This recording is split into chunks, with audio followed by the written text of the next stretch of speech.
Kuya, iiwan ko na yan. Eh ano naman sa'yo, bahala ka. Sige, okay lang. Hindi naman ako yung makawalan ng cellphone eh. Lalaki ito si Faye, dati pa. Hindi naman dahil dun. O, hindi pala. Sorry. Sige, hayaan mo na lang. Huwag kang iyak-iyak bukas sa harap ko ha. Pag nawalan ka ng cellphone, huwag mo kayo dadamay dyan. Paano ako makakasiguro na safe ako sa'yo? Eh, mas delikado ka nga kaysa sa kanya eh. Mas delikado ka.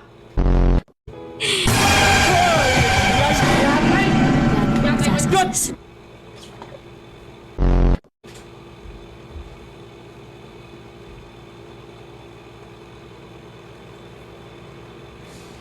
Sino yung nakahanap nun?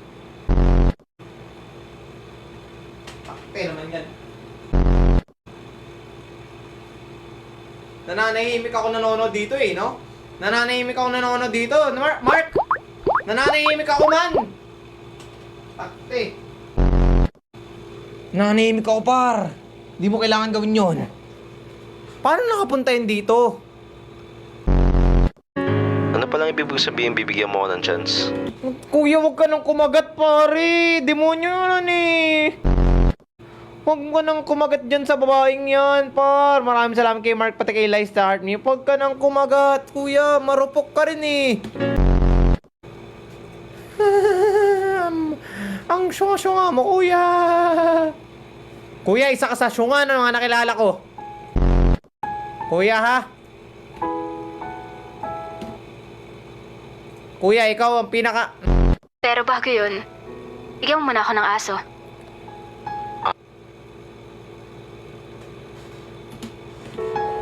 Pero bago yun, bigyan mo muna ako ng aso. Bigay ko sa'yo sigbin. Kakagating ka talaga niyan. Di ko naman sinabing bumili ka. Kaya nga, humanap ka ng sigbin sa labas para kagat-kagatin yung babaeng yan. Naku, hindi na problema yun. A-A-Y-E. Bakit naman? Kasi Jaye. Jaye. Mga gusto mga ganyang aso, pangalan Jaye eh.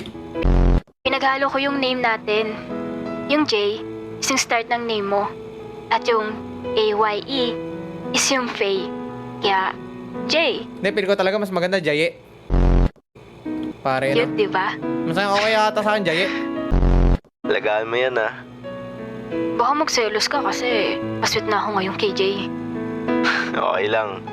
Basta lagaan mo.